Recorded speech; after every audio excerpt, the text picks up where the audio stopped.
Hello, नमस्कार। कैसे हैं आप सभी? बिल्कुल, आशा यही करती हूं कि आप सभी स्वस्थ होंगे, खुश होंगे। प्रिय विद्यार्थियों, मैं लाली वर्मा आप सभी का हिंदी मीडियम, जी हां, मैग्नेट ब्रेन्स के हिंदी मीडियम चैनल में दिल से स्वागत करती हूं और आपके स्वास्थ्य की प्रार्थना भी करती हूं। और लेकर आई हूं आपकी पाठ्य पुस्तक दिगंत भाग 1 के पार्ट 6 के मल्टीपल चॉइस क्वेश्चंस। पाठ का नाम मेरी वियतनाम यात्रा। अरे भाई, मेरी नहीं, लेखक भोला पासवान शास्त्री जी की वियतनाम यात्रा का वर्णन है इसमें। आपने प्रीवियस वीडियोस जरूर देख लिए होंगे और अब जबकि आपने प्रीवियस वीडियोस देख लिए हैं तो मल्टीपल चॉइस क्वेश्चंस के आंसर्स तो आप चुटकियों में देंगे। चलो देखते हैं कौन सबसे पहले क्वेश्चन का आंसर चुनता है। जब भी आप क्वेश्चन पढ़ेंगे 4 विकल्प रहेंगे। सही विकल्प चुनने के लिए आपको लिखना है फर्स्ट का, जैसे ए, बी, सी या डी। तो बस आप इस तरह से ऑप्शंस लिखेंगे नाम के साथ और फिर हम करेंगे आपकी चर्चा और आपकी प्रशंसा। चलिए, तो पहला प्रश्न है, मेरी वियतनाम यात्रा के लेखक कौन है? बिल्कुल, अब जो देख चुके हैं, जिन्होंने अभी अभी देख लिया है भाई कि वियतनाम यात्रा के लेखक कौन है, फिर भी हम चारों विकल्प पर नजर डालेंगे। पहला दिया है रामविलास पासवान, दूसरा भोला पासवान शास्त्री, तीसरा हरिशंकर परसाई या चौथा इनमें से कोई नहीं। पहले प्रश्न का उत्तर भोला पासवान शास्त्री जी। चलिए भैया, ये तो बिल्कुल इजी था क्योंकि अभी अभी हमने देखा था कि मेरी वियतनाम यात्रा लिखी है भोला पासवान शास्त्री जी ने। अब हम चलते हैं अगले प्रश्न पर और देखते हैं प्रश्न क्या पूछता है।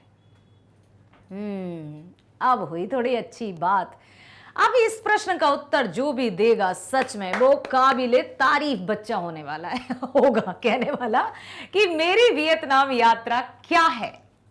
क्या है मेरी वियतनाम यात्रा? सुन लो ध्यान से। शुभम, मुकेश, रूबी, सौरभ, सचिन, राजीव, मुन्ना, सब लोग ध्यान से देख लो, सुनो और बताओ कि मेरी वियतनाम यात्रा क्या है।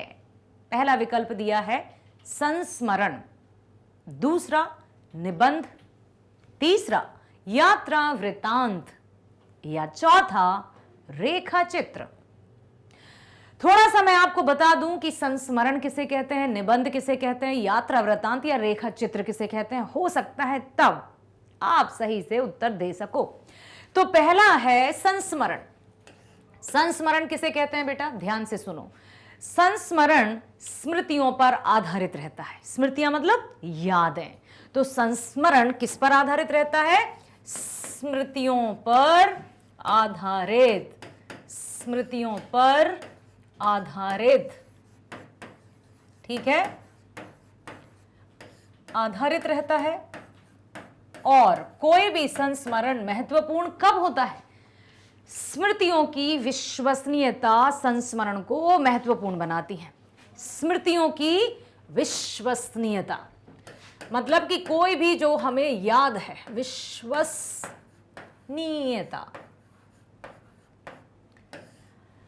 स्मृतियों की विश्वसनीयता संस्मरण को महत्वपूर्ण बनाती है। जब कभी आपसे पूछा भी जा सकता है कि संस्मरण किसे कहते हैं, तो आप कह देना संस्मरण स्मृतियों से बनता है और स्मृतियों की विश्वसनीयता संस्मरण को महत्वपूर्ण बनाती है।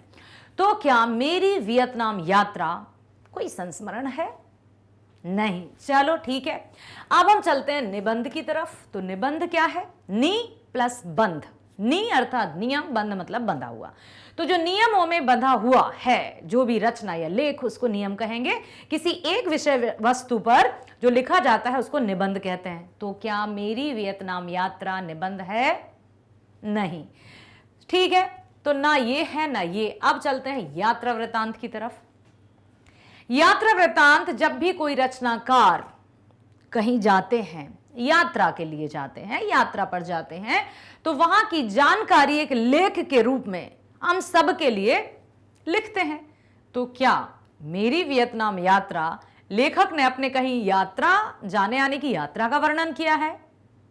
हाँ, वेरी गुड। तो यही है। लेकिन रेखा चित्र का भी मैं आपको बता देती हूं। रेखा चित्र किसी व्यक्ति पर आधारित, व्यक्ति चित्र, रेखा चित्र। जैसे एनसीईआरटी की एक किताब है, क्षितिज, जिसमें बाल गोविंद भगत है, और आपकी बिहार बोर्ड में भी 8वीं कक्षा में आपने बाल गोविंद भगत पढ़ा होगा शायद।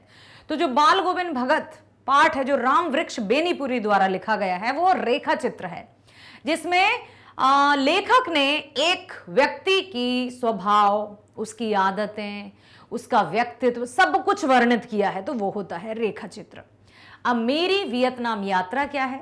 यात्रा वृतांत। बहुत सही, वेरी गुड। जब हमें देखो पता है हम सही आंसर कब चुन पाते हैं? हम सही आंसर तभी चुन पाते हैं बेटा जबकि हमें ये पता हो कि ये गलत है या ये गलत है या ये गलत है। नहीं तो हम क्या सोचेंगे, चलो लगा देते हैं कोई सा भी, देखते हैं सही होगा या नहीं। तो छोटी कक्षाओं में तो ये चल जाता है, लेकिन बात जब प्रतियोगी परीक्षाओं की होती है तब कुछ भी तुक्का मार नहीं चलता। तुक्का मार की तो छोड़िए, यदि गलत लग गया तो माइनस मार्किंग और हो जाती है। मान लीजिए आपने 2 आंसर सही किए हैं तो आपके 2 नंबर पक्के हो गए, लेकिन एक आंसर यदि आपने गलत किया है तो इस 2 में से -1 होकर ये 1 ही बचता है।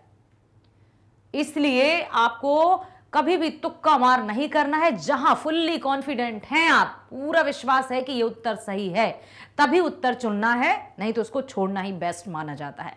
ठीक है, तो यहां मेरी वियतनाम यात्रा है, यात्रा वृतांत।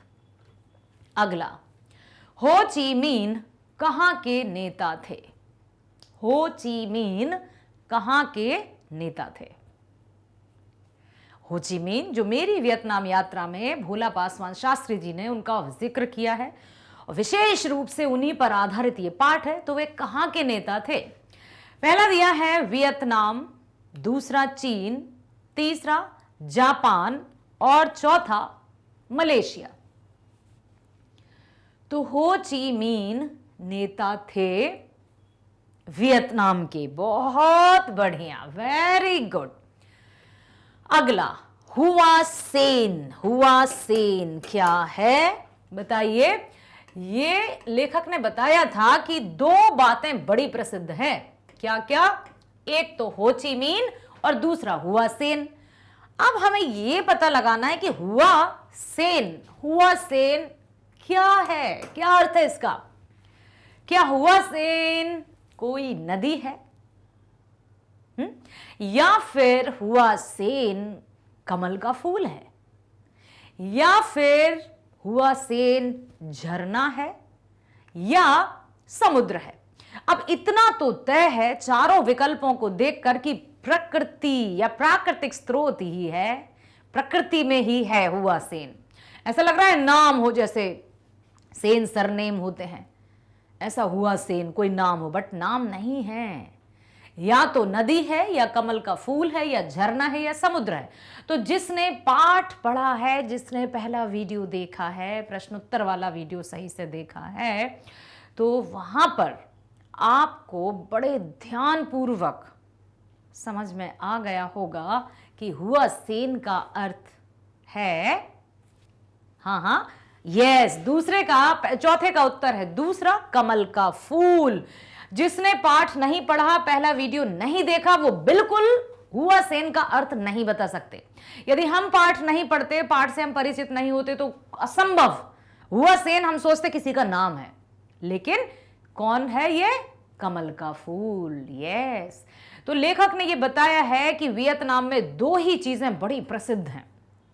एक तो हो ची मिन जो वहां के राष्ट्रपति हैं, दूसरा हुआ सेन जो वहां जाकर ही पता चलता है कि ये कमल का फूल है और कितना प्रसिद्ध है। ठीक है, समझ आया? बहुत बढ़िया। अगला, मेरी वियतनाम यात्रा का प्रकाशन कब हुआ? लेखक भोला पासवान शास्त्री जी का जन्म हुआ सन 1914, मृत्यु सन 1984। तो हम ये देख लेते हैं कि सन 1914 से सन 1984 लेखक भोला पासवान शास्त्री जी का जीवन काल रहा। यहां शास्त्री जी हम कह रहे हैं भोला पासवान शास्त्री जी को। ठीक, अब उनकी जो रचना है मेरी वियतनाम यात्रा का प्रकाशन कब हुआ? एक और बात आप ध्यान से सुन लो, ये कभी मत सोचना सही विकल्प सुनते या देखते समय, चुनते समय कि शायद किसी की भी पुस्तक का जो प्रकाशन है उनके जीते जी हो जाता है। कभी कभी बहुत सी पुस्तकें प्रकाशित नहीं होती हैं, उनके मरणोपरांत भी कई रचनाकारों की जो पुस्तकें हैं वो प्रकाशित हुई हैं मरणोपरांत, और बहुत सी पुस्तकें उनके जीते जी भी हो जाती हैं प्रकाशित। अब यहां पर पूछा है, इसी पाठ से संबंधित है प्रश्न, कि मेरी वियतनाम यात्रा का प्रकाशन हुआ कब? अंदाजा लगाइए, अनुमान लगाइए, विकल्प आपके सामने है। पहला है सन 1973 में, दूसरा है सन 1993 में। तो 1993 तक तो वे स्वयं, अब हाँ देखो फिर वही बात, ये बिल्कुल मत सोचना कि उनकी मृत्यु तो 1984 में ही हो गई थी, अब थोड़ी प्रकाशित होगी, हो सकती है। तो या फिर 1973 या 1993 या 1983 या 1995, कब हुई मेरी वियतनाम यात्रा प्रकाशित? बताएं। हां, जिसने ध्यानपूर्वक पाठ पढ़ा था, उनकी जीवनी जो हमने लेखक परिचय दिया था उसको भी आपने बड़े ध्यान से सुना है, तो उत्तर आप चुन चुके हैं। सही जवाब है सन 1983 में। किस्मत से, बिल्कुल उनकी मेहनत से, उनके जीवन काल में ही मेरी वियतनाम यात्रा प्रकाशित हुई। ठीक है, अगला, मेरी वियतनाम यात्रा शीर्षक पाठ के लेखक कौन है? कई विकल्प आ सकते हैं प्रश्नों में, कई तरह से एक ही प्रश्न पूछा जाता है परीक्षाओं में, और कभी कभी मेरी बात सुन लो बेटा ध्यान से, जैसे हम सैंपल पेपर्स सॉल्व करते हैं, चाहे वो किसी भी विषय के हों, हिंदी, अंग्रेजी, गणित, सामाजिक विज्ञान, विज्ञान, एक ही प्रश्न 2 बार रिपीट हो जाता है, लेकिन उसके विकल्पों पर जब हम ध्यान देंगे तो कुछ ना कुछ परिवर्तन रहता है। तो आप ये ना सोचें कि अरे यार अब हम नहीं कर रहे हैं, ये तो डबल से आया, इसको छोड़ देते हैं। आप तो बस नंबर पर ध्यान दीजिए कि पहले मान लीजिए वो पहले नंबर पर था और अब यदि 6वें नंबर पर है तो आपको 6वां नंबर भी करना है सॉल्व। ये मत सोचना कि पहले कर दिया तो अब हम नहीं करें, गलती है हमारी, फिर हमारे नंबर डिडक्ट हो जाएंगे, कम हो जाएंगे। ठीक है, प्रश्न आया है मेरी वियतनाम यात्रा शीर्षक पाठ के लेखक कौन है? विकल्प दिए हैं लाल बहादुर शास्त्री, दूसरा है भोला पासवान शास्त्री, तीसरा है सत्यजीत राय, या चौथा कृष्णा सोबती। भोला पासवान शास्त्री ही मेरी वियतनाम यात्रा के लेखक हैं। अब है मेरी वियतनाम यात्रा पाठ साहित्य की कौन सी विधा है? बहुत ध्यानपूर्वक सुनिएगा क्योंकि ऐसे प्रश्न अक्सर परीक्षाओं में पूछे जाते हैं।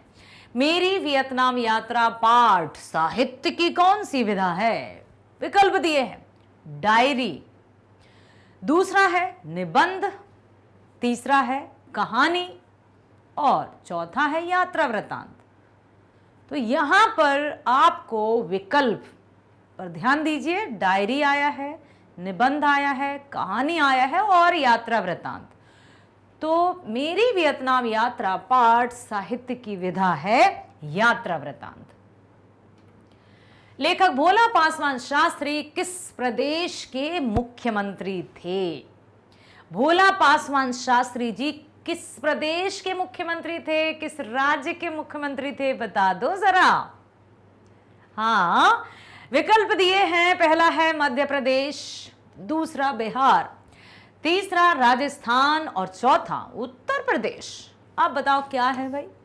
यहां हम चले पूर्व, पश्चिम, उत्तर, दक्षिण, बताओ कहां है? यहां कहीं के हैं, यहां कहीं के, यहां के या यहां के? मध्य प्रदेश बीच में देखा जाए, बिहार, राजस्थान यहां देखा जाए, ठीक है, उत्तर प्रदेश, राजस्थान, बिहार, उत्तर प्रदेश, मध्य प्रदेश, ठीक है। तो अब बताओ कहां के थे? आपको सबको पता होगा कि बिहार के मुख्यमंत्री रहे। भोला पासवान शास्त्री ने बिहार के मुख्यमंत्री के रूप में कितनी बार कार्यभार संभाला? भोला पासवान शास्त्री जी अपने बिहार राज्य के बहुत ही लोकप्रिय, अति लोकप्रिय नेता रहे, जिन्होंने हमेशा अपनी जनता के लिए ही कार्य किया। आपको पता है कि लोकतंत्र या प्रजातंत्र क्या होता है, ये सबको पता है कि जनता द्वारा जनता का प्रतिनिधि चुना जाता है, लेकिन कभी कभी क्या होता है कि जब वोट नहीं मिलते हैं, जब तक कुर्सी नहीं मिलती है, जनता के सामने सब नतमस्तक रहते हैं और आप ही हमारे सब कुछ हैं, हम आपके भाई हैं, बेटा हैं, जो सारे रिश्ते नाते जोड़ लेते हैं। कब? इलेक्शन से पहले या चुनावों से पहले। बेचारी भोली भाली जनता उनकी मीठी मीठी बातों में आ जाती है और फिर आता है परिणाम, विजेता हो गया। जैसे ही जीतते हैं और कुर्सी मिल जाती है, फिर देखिए उनका रुतबा, कौन भैया, कौन क्या, बाप बढ़ाना भैया, सबसे बड़ा रुपया, ये चलता है। तो राजनीति खेल बड़ा निराला है, इसलिए कहते हैं भैया राजनीति से दूर रहो। जो सामान्य वर्ग के या मध्य वर्ग के लोग रहते हैं वो राजनीति से दूरी बना के रखते हैं, कहते हैं हमें नहीं पढ़ना इस पढ़ले में, जब मजे मतलब इस क्या बोलते हैं उसको, ऐसे ही राजनीति में ऐसा मतलब क्यों आया ऐसा कि राजनीति का जो स्थान है या जो दशा है वो लोगों के नजरों में कुछ अलग हो गई। किसने बनाया? लोगों ने ही बनाया। लेकिन कुछ नेता ऐसे भी होते हैं जो सिर्फ और सिर्फ जनता के लिए अपना सर्वस्व समर्पित कर देते हैं, मेहनत दिन रात करते हैं, साथ ही साथ समर्पण भाव से जनता की जो भी आवश्यकताएं रहती है उनको पूरा करते हैं। ऐसे ही कुछ नेता होते हैं जो एक बार नहीं, दो बार नहीं, तीन तीन बार उस पदवी पर बने रहते हैं। उन्हीं में से थे भोला पासवान शास्त्री जी, जो बिहार राज्य के मुख्यमंत्री थे। प्रश्न है कि वो कितनी बार मुख्यमंत्री रहे, मतलब एक से तो अधिक बार रहे हैं, तभी तो ये प्रश्न आया है। पहला आया है 1 बार, दूसरा आया है 2 बार, तीसरा आया है 3 बार और चौथा आया है 4 बार। तो भोला पासवान शास्त्री जी बिहार के मुख्यमंत्री 3 बार रहे, 3 बार। सोचो आप, है ना, 72 तक आप पूरे रहे। कब से? 58 से 72 तक, ऐसा कुछ ईयर है ना। तो 3 बार रहे आप बिहार के मुख्यमंत्री। भोला पासवान शास्त्री जी का जन्म कब हुआ? यदि इससे पहले थोड़े कुछ मिनट्स पहले आपने ध्यान दिया है तो हमने चर्चा की थी कि उनका जीवन काल यहां से यहां तक का रहा। तो जीवन काल अर्थात जन्म, पहला विकल्प दिया है 1814, दूसरा दिया है 1914, तीसरा दिया है 1912 और चौथा दिया है 1899। तो 1800 के तो नहीं थे, ठीक है, तो ये 2 विकल्प तो बिल्कुल हटा ही देते हैं हम। अब आया है 1914 और 1912। क्लिक हुआ? यस, 1914 में ही आपका जन्म हुआ। और हो सकता है अगला जो प्रश्न हो वो उनके निधन से संबंधित हो, इसलिए मैं अभी नहीं बता रही हूं कि उनका जन्म हुआ 1914 और निधन देखते हैं पहले। बहुत सही। भोला पासवान शास्त्री जी का निधन कब हुआ? 1984, 1985, 1990 या 1995? तो 1914 में तो जन्म हुआ और 14 में 4 है, यहां कुछ 4 नजर आ रहा है 84 में। तो 1984 में आप भोला पासवान शास्त्री जी की मृत्यु हुई। भोला पासवान शास्त्री को किस चीज में गहरी निष्ठा थी? निष्ठा, पूरी श्रद्धा, पूरा समर्पण भाव, पूरी लगन, सब कुछ समर्पित करने की। किस चीज में निष्ठा थी आपकी भोला पासवान शास्त्री जी की? पहला दिया है लोकतंत्र में, प्रजा के लिए जीना है, जनता के लिए जीवन बिताना है, लोकतंत्र। दूसरा दिया है राजतंत्र, राज करना है जनता पर। तीसरा दिया है तानाशाही, चाहे कुछ भी हो जाए, लोगों की आंखों में आंसू हो और नहीं हो तो उनसे छीनना है और अपना ही हुकूमत जताना है। या फिर समाजवाद में। तो भोला पासवान शास्त्री जी की पूर्ण निष्ठा जो थी वो थी लोकतंत्र में। बहुत बढ़िया बच्चे, जनता के लिए जिए वो, जनता के लिए। भोला पासवान शास्त्री के पिताजी का नाम क्या था? पहला गोधन पासवान, दूसरा धूसर पासवान, तीसरा हरि पासवान या चौथा राजू पासवान। जिसने जीवन परिचय पर ध्यान दिया है और जो पहले भी भोला पासवान शास्त्री जी के जीवन से जुड़ी कुछ खास जो बातें हैं वो पढ़ चुके हैं, उनके बारे में जानते हैं। उन्होंने आंसर जरूर चुन दिया होगा और सही विकल्प है धूसर पासवान। राष्ट्र संदेश पत्रिका का संपादन लिखा है खाली स्थान ने किया था। राष्ट्र संदेश पत्रिका भोला पासवान शास्त्री, कृष्णा सोबती, प्रेमचंद या बेनीपुरी? हाँ जी, आपका अनुमान सही है कि पहला विकल्प ही इसका सही जवाब होगा। वो इसलिए क्योंकि हम मेरी वियतनाम यात्रा अर्थात भोला पासवान शास्त्री जी की ही रचना के एमसीक्यूज कर रहे हैं। लेकिन बेटा, यह हमें याद भी रखना है कि कभी कभी सब कुछ मिक्स्ड रहता है, सब कुछ मिश्रित। तब कैसे हिंट करोगे कि क्या होगा? तो भोला पासवान शास्त्री जी ने राष्ट्र संदेश पत्रिका का संपादन किया था और यही सही जवाब है, हमेशा याद रखना। विदेश यात्रा के दौरान शास्त्री जी का प्रबंध किस होटल में किया गया था? विदेश यात्रा, बैंकॉक गए, वियतनाम गए, फिर वहां बहुत ही एक ऐसे टॉपेस्ट या बेहतरीन होटल में रुके, तो उस होटल का नाम क्या था? पहला दिया है होटल ओरिएंट, दूसरा होटल मोरिया, तीसरा होटल डायमंड या चौथा इनमें से कोई नहीं। इनमें से कोई नहीं, हटा दो क्योंकि है इन्हीं में। तो होटल ओरिएंट, होटल मोरिया या hotel diamond? Hotel Orient is the right answer. बहुत बढ़िया, सही जवाब दिया है आपने और यही विकल्प है सही। तो प्यारे प्यारे बच्चों, इसी तरह से आपको बने रहना है मेरे साथ मैग्नेट ब्रेन्स हिंदी मीडियम पर, ताकि आप हर एक विषय की स्कूल एजुकेशन पढ़ सकें एब्सोल्युटली फ्री, वो भी बेस्ट फैकल्टीज के साथ। मैं लाली वर्मा एक बार फिर से आपसे कहूंगी कि लिंक शेयर जरूर किया कीजिए, ताकि आपके सभी फ्रेंड्स, सबको पता चल जाए कि मैग्नेट ब्रेन्स हिंदी मीडियम पर कक्षा 11वीं, जी हां, बिहार बोर्ड की हिंदी पाठ्य पुस्तक भी आ गई है। चलो तो मिलते हैं अगले वीडियो में। स्वस्थ रहिए, खुश रहिए, bye bye, thank you so much, God bless you.